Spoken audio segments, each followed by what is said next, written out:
Hello everyone and welcome back to the Bookstore Business channel. On today's video, what we're going to be doing is we're going to be reviewing a pitch by two ladies who came onto the British investor show Dragon's Den, which is the equivalent of Shark Tank in the US. Now on this episode, these two ladies pitched their fashion brand, and what we're going to do is watch it together, and I'll just be reacting to the pitch, to the questions that the potential investors, who are known as dragons, ask, and we'll just see how successful these ladies are in terms of their brand.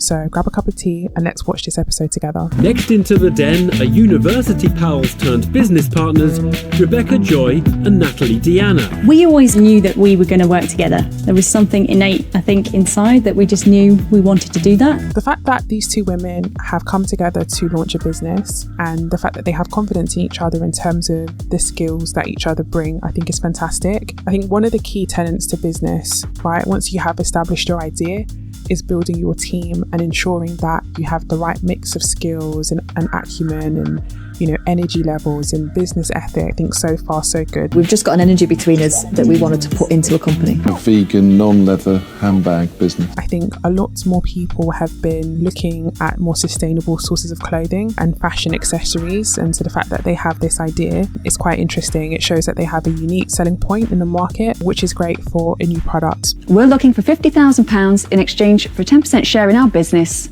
a conscious luxury vegan handbag brand, Frida Rome. Frida Rome was born out of a desire to create accessories for consumers who want luxury but don't want to compromise on their ethics. All of our products are entirely vegan.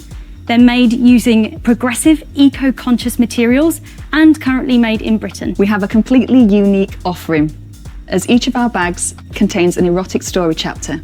It's a great conversation starter and a little reminder of the rebel side of the woman who wears it. In the first 30 days of its launch, we made £33,000. To date, we've sold nearly 300 weekend handbags in just 7 months of trading. We hope to build a cult following of customers who want to engage with us beyond our products. Thank you for listening. Vegan handbags with an X-rated twist It's made with cactus leather. are the offering from Rebecca Joy and Natalie Deanna, who are seeking £50,000 in return for a 10% share of their business. Said you? They seem to have done incredibly well in the early part of their business venture. So in just 7 months, they have sold a large number of items. And what I really liked in the pitch, what really struck me, is when they said that they want to build a cult following. So they don't just want people to purchase the handbag, but they want to build almost like a community of people that are vested in the brand itself. And that is incredible, because what they're essentially wanting to have is brand loyalty.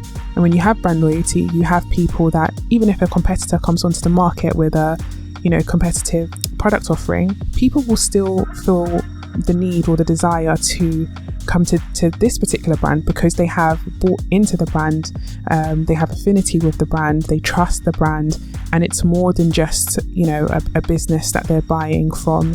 It's a community that they're a part of. There's a story behind it.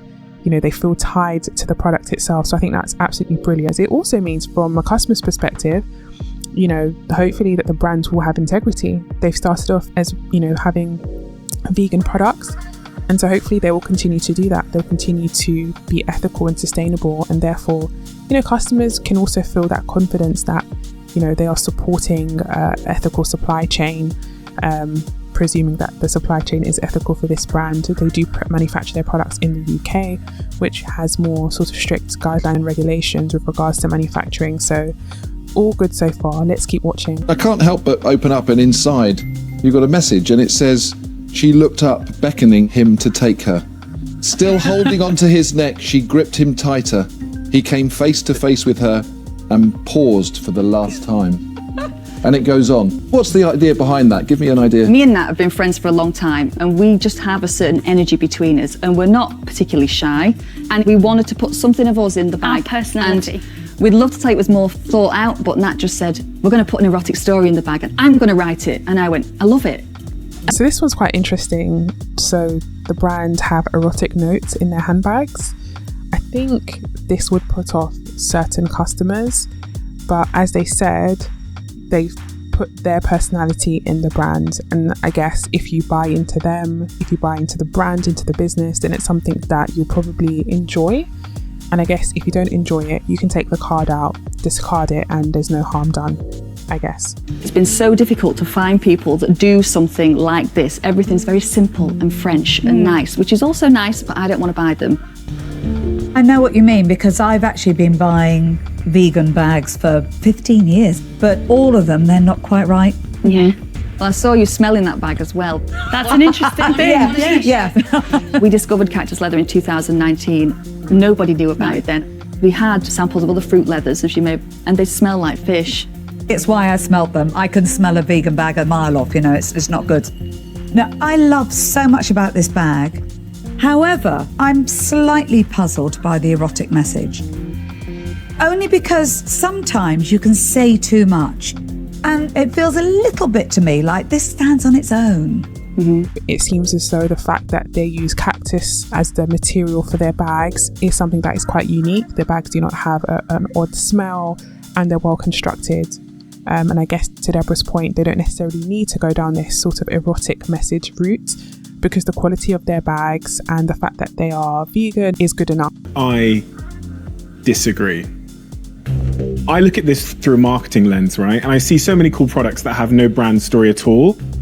But I think having some kind of compelling, provocative edge is going to be key, or else as a marketeer, I have nothing to work with. Well, we have a risqué concept we wanted to go with, something that would potentially go viral. The only hide we're tanning this Christmas. So it's a risqué play on the fact that we're not using animal leathers. I've got vegan, I've got erotic, I've got adventurous. Is that kind of what you're going for? Yeah. In terms of vegan fashion, just the women's wear alone, in 2019, it reached a value of about 397 billion. But that's all fashion. Yes. We're talking about a subset of that, which is just bags. Yes. We're talking about a subset of that, which is just this style of bag. Yep. And we're talking about a subset of that like erotic novels. I mean, I love niche businesses. I've made my millions in niche businesses, but that is something else. The point that you think is going to sell you above all else is the erotic story. But then we're currently building a secret website where you get the whole story rather than just a chapter. this whole business feels very, very self-indulgent.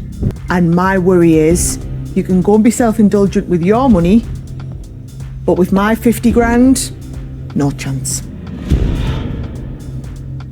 I won't be investing. I'm out. So you can see we've heard from three dragons, and these three dragons have different viewpoints in terms of either liking the erotic aspect of the bags, in terms of that making the bags more unique, and also not liking it because it might make the bags too niche and not marketable enough. So very, very interesting. Tuka Suleiman has previous experience with a bag business, so will the sector-savvy dragon be tempted to offer up his cash? Ladies, I think you guys would be great to work with. Unfortunately, the bag market is a difficult market. And my experience, women either want a £30 or a £50 bag, or they want a £1,000 bag. That middle end struggles, especially when you're targeting a certain type of person. I'm looking for a return on my investment, and I can't see one here. So I'm out. I think very fair points from Tuka. I think if you're an investor and you cannot see an opportunity for you to make money from your investment, then don't invest. It's not an indictment on the women or their business skills. It's just that he does not believe in the product itself. So very valid for him to take himself out. I do also agree with him that in general, the market for handbags, women tend to either want, bags that are very affordable, or they want to opt for a luxury. And I do agree with him that sort of middle range is a bit of a tricky market. I think one way to capture that market is to establish your brand and be well known for the quality of your bags. I think to really capitalize on that sort of, middle market position, it would be important for these women to really establish their brand, which might take a bit more time than Tuka would be willing to spend. So I completely understand why he decided to take himself out of the running. Rebecca and Natalie, I really like the product. And I do see before me a nice, small, quite cottage-based boutique type of business, which is something to be proud of. The bigger, wider market attacking some of the premium brands, I think that that's going to take quite a lot of capital and investment to really get it going. And there's a nice story to it, and yet I'm not sure that it's going to give a decent enough return. So I'm sorry, it's not something I'm going to invest in, so sadly I'm out. Yeah, so Peter sort of echoing some of the comments that I've made, also sort of echoing some of the comments that Toucan made, maybe in a slightly nicer way, but also understandable why he decided to take himself out. Deborah Meaden may be Rebecca and Natalie's most natural investor, but do their products have sufficient X factor to outweigh her reservations concerning their built-in sex factor? It's difficult for me because I love the bag, the design, the feel of it. That's lovely. But the erotic story for a big section, I think, is going to put them off. As a lot of vegans want to say, I'm a stylish vegan. They don't want to shout, and I love 50 Shades of Grey. I actually agree with the story. That is too much of a story for me. Mm-hmm. And that's put me off. Mm-hmm. So I'm sorry, but I won't be investing. I'm out. Wow, that is quite a shocker. And yes, I am watching this for the first time with you guys. So Deborah being vegan herself, really having deep knowledge and a love of vegan products would have been my choice for their dragon for this particular deal. But unfortunately, she believes that the product is just too niche because of this, erotic element, which is quite sad because it's clear that the women have spent a lot of time investing in, researching and manufacturing a product that is a very, very good product from what we can see and from the comments that we've heard from the dragons, but they just think that the market is just too niche, will put up just too many customers. And that is actually a key point, which is when sort of thinking about your target audience, if you are looking to make it niche, there's nothing wrong with having a niche audience, but just recognizing that if you are seeking investment, it might be a little bit more difficult to obtain investment because investors want to know that they will get their money back. And with a very, very niche target, it's a lot harder, I would say, to, make a lot of money from a very small audience pool. It's not impossible though. And I think if these women are really passionate about this idea, they can continue and hopefully they can be successful. But it seems like a very, very easy solution for them in terms of in the future securing more investment and also opening their products up to a wider audience is to either just remove the erotic element or to limit it. So maybe have two ranges of bags. So having one range which is non-erotic. The USP for those items are that it is vegan material and the products are sustainable or, ethically sourced, but then also having a subsection on their website for people that do want to buy in to this erotic element. Maybe that could be on the secret website that they mentioned that they want to build. Maybe that could be an easy solution for them. That way they do not have to completely let go of this idea because it seems to be something that they're really passionate about. And I think passion in business is really important. So I wouldn't necessarily say that they should completely get rid of their passion, but perhaps, they can sort of separate their item. Only Stephen Bartlett remains. So has the Sultan of social media spotted an opportunity his fellow dragons have missed? As a marketeer, especially in a saturated market, especially online, it's not enough just to have a good product, right? Mm-hmm. And my real expertise is understanding how to build a real cult following behind a brand and turn that into sales. Mm-hmm. And hopefully build tens of millions of followers online. And with you, I think I can see a story there to tell, and one that would bring you closer to the brand. And then I also like you two as entrepreneurs. I really do. And I think I'd enjoy working with you. So I am going to make you an offer. I'm going to offer you all of the money for 20% of the business.